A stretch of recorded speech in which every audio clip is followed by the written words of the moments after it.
హిందూ బంధువులందరికీ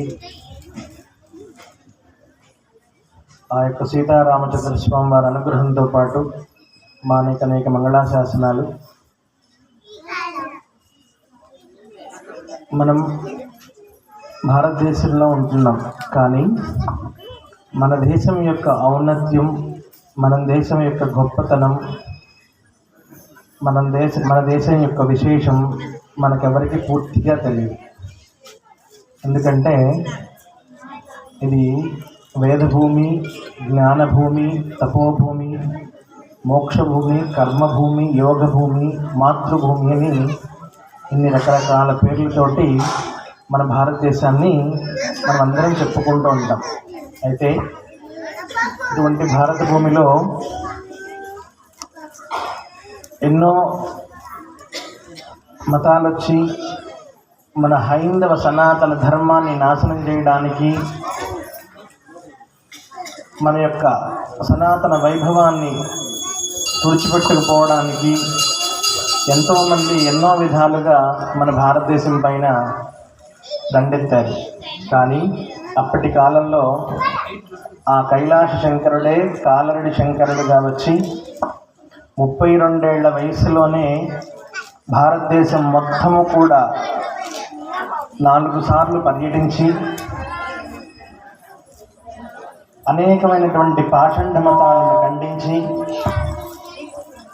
మన ధర్మాన్ని నిలబెట్టి భారతదేశం 4 వైపులా కూడా 4 ఆమ్నాయ మఠాలను స్థాపించి దక్షిణాన శృంగేరి, పశ్చిమాన ద్వారక, ఉత్తరాన బదరి, తూర్పున పూరి, ఇలా 4 ఆమ్నాయ మఠాలను ఏర్పాటు చేసి అద్వైత సిద్ధాంతమే గొప్పదంటే ఏకమేవ అద్వితీయం బ్రహ్మాసి, అన్నంతా కలిపి ఒక్కటే ఉంటుంది, వేరే అంటూ ఏమీ లేదు, ఉన్నది ఒకటే, వాడే పరబ్రహ్మ స్వరూపం అనేటువంటి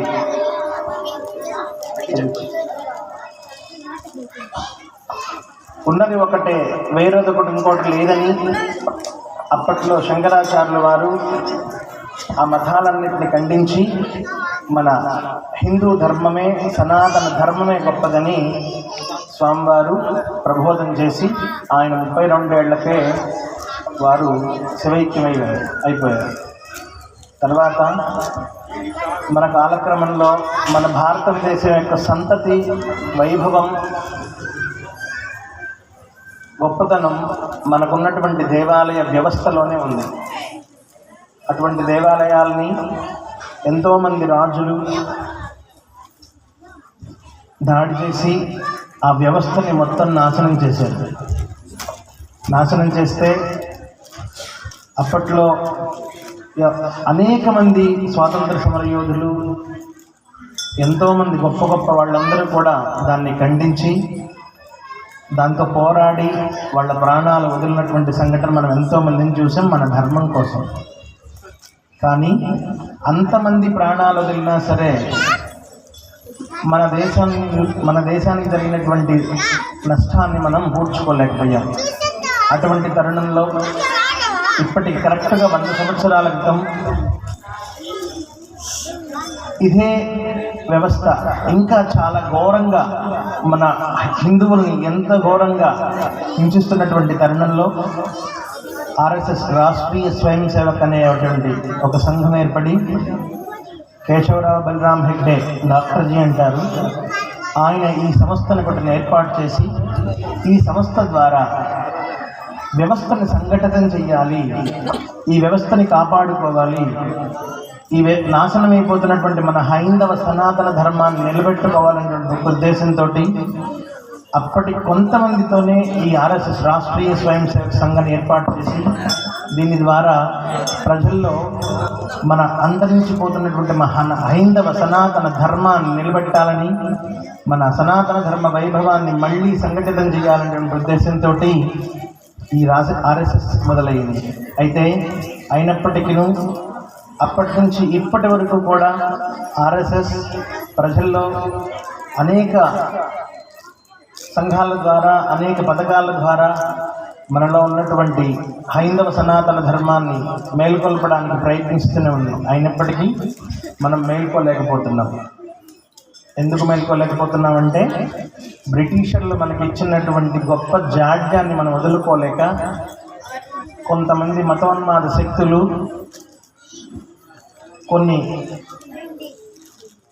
కొంతమంది మనకు నేర్పించినటువంటి ఈ బానిసత్వం నుంచి విడడానికి మనం ఎన్ని విధాలుగా ప్రయత్నించినా మన బానిసత్వాన్ని మనం వదులుకోలేకపోతున్నాం. వాటిల్లో ముఖ్యమైనటువంటిది బ్రిటిషర్స్ మనకి ఇచ్చిపోయినటువంటి ఒక పెద్ద జాడ్యం ఏంటంటే టెలివిజన్. తెలుసా? ఆ టీవీ ఎంత చెడ్డదంటే అంత చెడ్డది. పూర్వం మన ఆడవాళ్ళందరూ కూడా సాయంకాలం అవ్వగానే ఏదో ఇటువంటి దేవాలయానికి వచ్చి పారాయణాలు, భజనలు, సత్సంగాలు, రామాయణ, భారత, భాగవత, ఇతిహాసాల గ్రంథాలను చదువుతూ వింటూ ఉండేవారు. కానీ ఇవాళ ఎవరు కూడా ఆడవాళ్ళు ఎవరైనా గుడికి వస్తున్నారు సాయంకాలం పూట? ఎవరైనా భజన చేస్తున్నారా? ఎవరైనా రామాయణ, భారత, ఇతిహాస గ్రంథాలను ఎవరైనా వింటున్నామా? ఏం చేస్తున్నాం మనం? సాయంత్రం ఆరవగానే ఎక్కడికి వెళ్తున్నాం మనం? అమ్మా కరెక్ట్గా చెప్తున్నారు, సీరియల్స్ దగ్గరికి వెళ్తున్నాం మనం. ఏ సీరియల్ ఎన్ని గంటలకు వస్తుందో, వాళ్ళు ఏం కొట్టుకున్నారో, వాళ్ళు ఎట్లా కొట్టుకున్నారో అది మర్చిపోకుండా కరెక్ట్గా మనం చెప్పగలం. కానీ రామాయణంలో రాముడు ఏం చేశాడు, భాగవతంలో కృష్ణుడు ఏం లీలలు చేశాడు, భారతంలో పాండవులకి కౌరవులకి యుద్ధం ఏ విధంగా జరిగింది, వారికి మధ్యవర్తిత్వం ఎవరు వహించారు, ఇవేవి మనకు తెలియవు. కానీ మనం హిందువులేనా? హిందువులేనా? ఓకే. జై శ్రీరామ్, జై శ్రీరామ్. ఇప్పుడు నాకు నమ్మకం కలిగింది మనమందరం హిందువులుగానే సంగతి. కానీ మనం హిందువులు అని చెప్పుకుంటున్నాం. కానీ హిందువు అని చెప్పుకోవడం కాదు, హిందువుగా బ్రతికి చూపించాలి. ఎట్లా? బొట్టు పెట్టుకోవాలి, జడ వేసుకోవాలి, చేతికి గాజులు వేసుకోవాలి, కాళ్ళకు గజ్జలు కట్టుకోవాలి, నుదుటితో సింధూరం పెట్టుకోవాలి. ఇప్పుడు ఎవరైనా ఆడవాళ్ళు సింధూరం పెట్టుకుంటున్నారా? సింధూరం పెట్టుకోవడం లేదు, మానేసాం. ఎందుకంటే స్వామి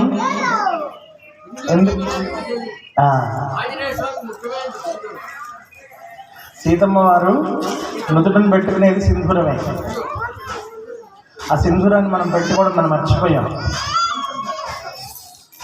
ఒకసారి మహబూబ్ నగర్ దగ్గర ఒక రామాలయం ప్రతిష్టకు వెళ్ళాను నేను.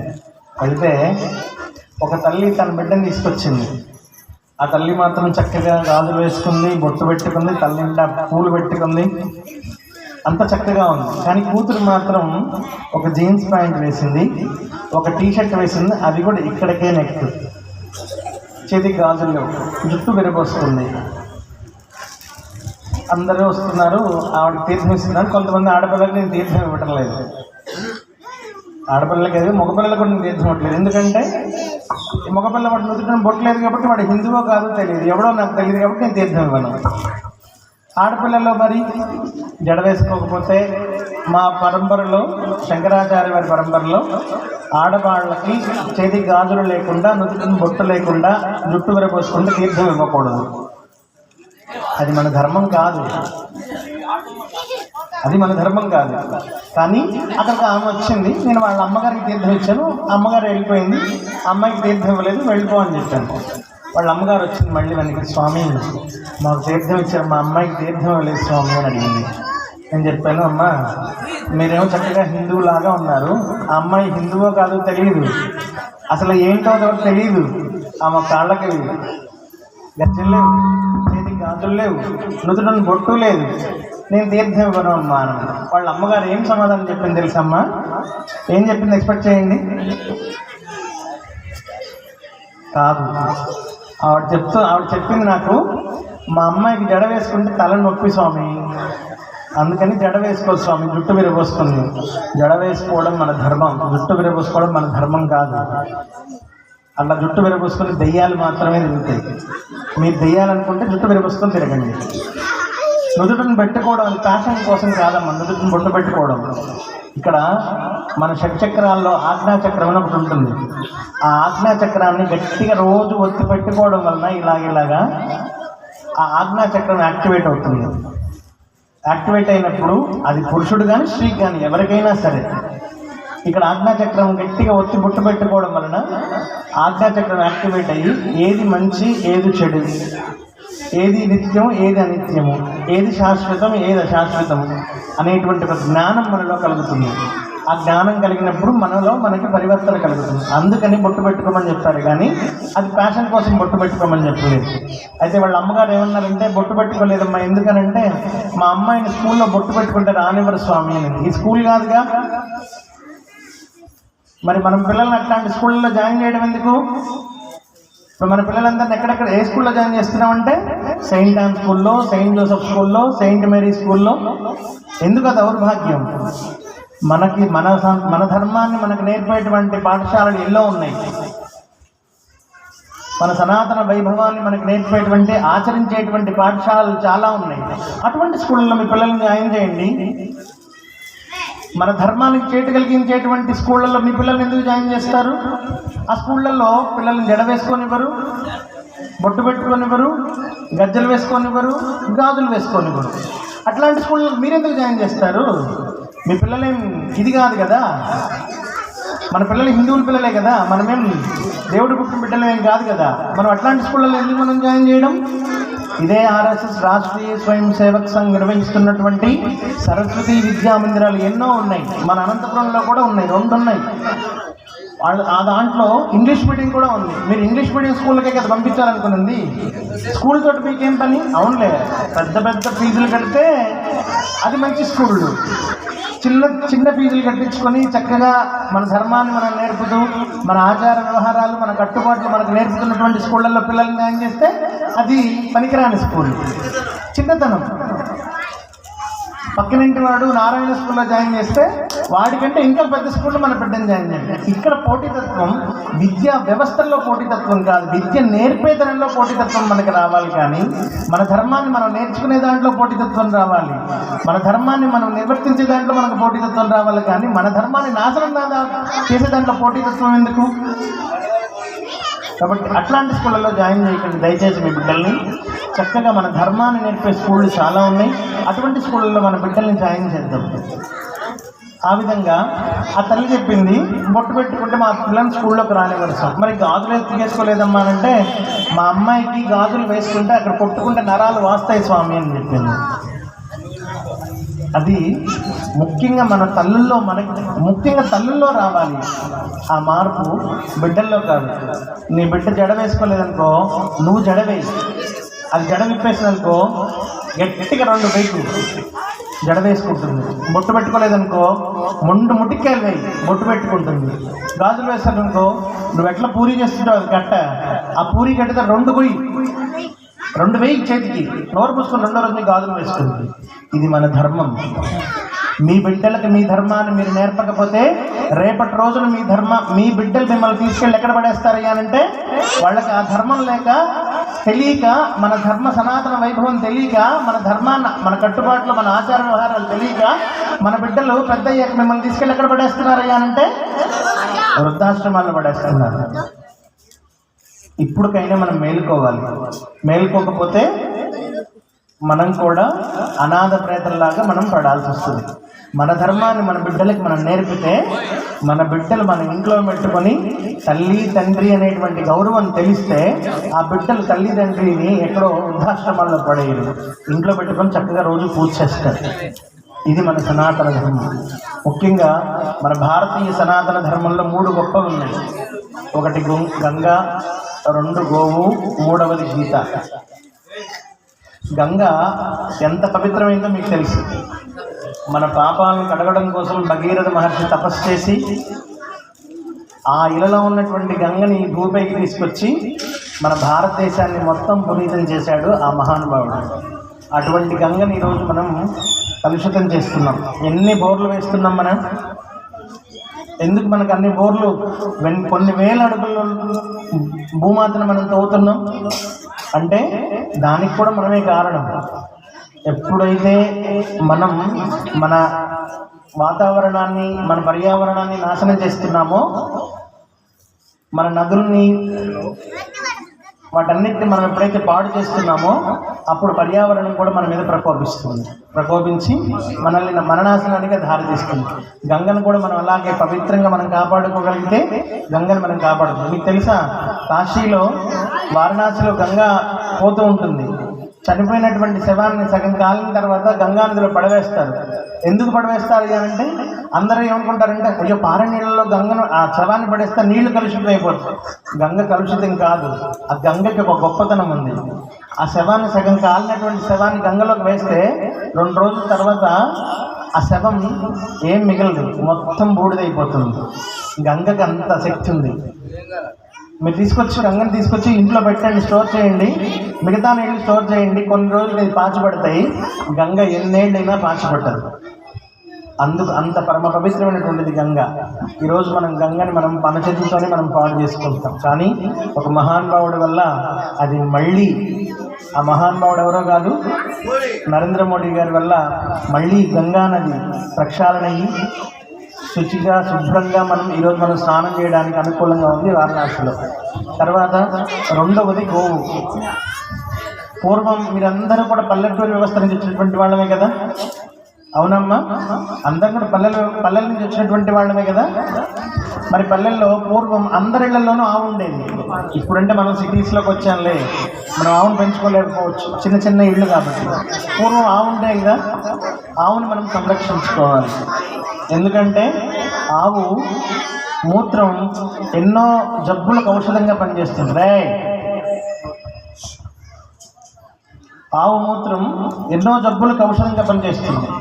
ఆవు పేడతోటి మనం ఇంటి ముందు అల్లుకుంటే మనకి ఎటువంటి జబ్బులు రావు. మీకు తెలుసా, కరోనాలో ఆవు పేడతోటి ఏ ఇంటి ముందు అయితే నిత్యం అలుగుతూ ఉంటారో ఆ ఇంట్లో వాళ్ళెవ్వరికీ కూడా కరోనా రాలేదు. నిజంగా చెప్తున్నాను. మా మఠం దగ్గర ఆవులు ఉన్నాయి, మేము ఆవులను పెంచుతున్నాము.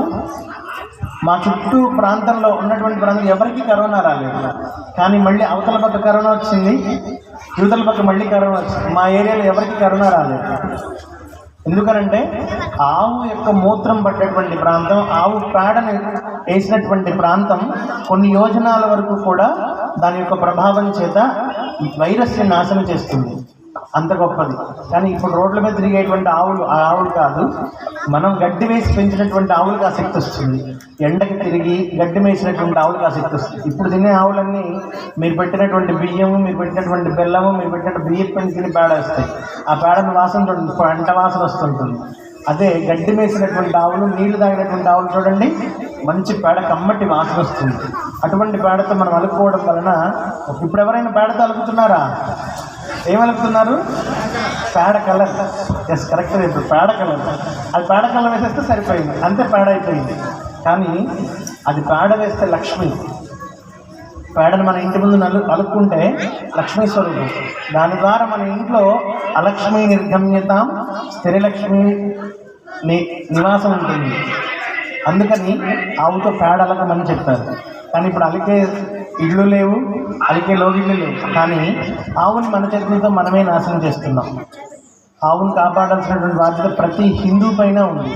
ఎందుకనంటే మన ఆవును నాశనం చేసుకుంటే రేపొకటి రోజున, ఇప్పుడు మీ బిడ్డలకి పులి బొమ్మను ఫోటోలో చూపిస్తున్నారు కదా, ఇప్పుడు సింహం బొమ్మల్ని, పులి బొమ్మల్ని ఫోటోలో చూపిస్తున్నారు కదా, అట్లాగే కొంతకాలం పోయిన తర్వాత ఆవుని మనం సంరక్షించుకోలేకపోతే మన గోవు బొమ్మను కూడా ఫోటోలో చూపించాల్సినటువంటి దౌర్భాగ్యం మనకు వస్తుంది.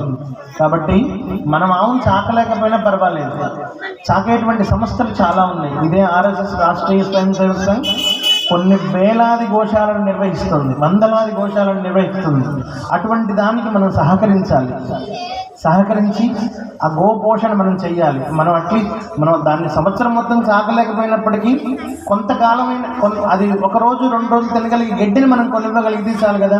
ఒక పూటైనా తింటుంది కదా కడుపు నిండుగా. మనం 3 పూటలు అన్నం తింటున్నాం, దానికి 1 పూట గడ్డి పెట్టలేమా?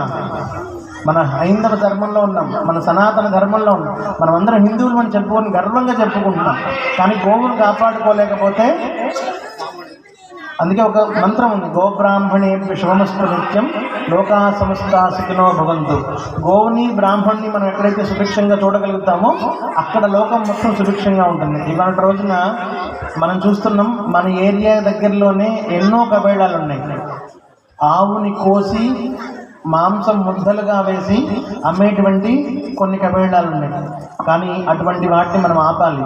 ఆవును చంపితే నేరంగా పరిగణించాలి, ఆవును జాతీయ ప్రాణిగా ప్రకటించాలి. అప్పుడే మనం మన ఆవుని మనం కాపాడుకోగలుగుతాం. లేదనంటే మీరు చూడండి, శనివారం ఆదివారం వచ్చిన కొన్ని వేలాది ఆవులు కబేళాలకు తీసుకెళ్ళి దాన్ని నరికేసేసి ఆ రక్తాన్ని మాంసాన్ని వాళ్ళు కేజీల ప్రకారంగా అమ్ముకుంటున్నారు.